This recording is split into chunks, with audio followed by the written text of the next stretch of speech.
ปั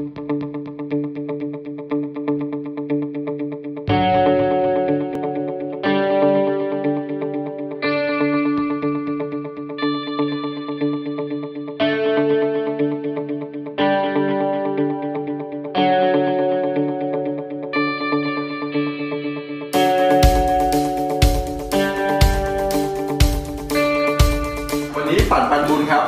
เที่ยวชมธรรมชาติแล้วก็ล่าสุดถามว่าทำไมเราเลือกมาที่นี่เพราะว่าเนื่องจากที่ผ่านมาอากาศกรุงเทพมันค่อนข้างฝุ่นเยอะอะไรเยอะปรากฏว่า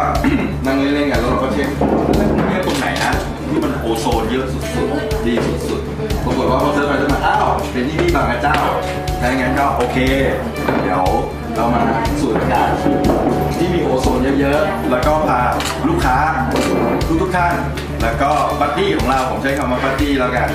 แล้วก็เพื่อนของเรานะครับมาขี่จักรยานร่วมกันนะครับหวังว่าวันนี้ทุกคนน่าจะมีความสุขนะครับ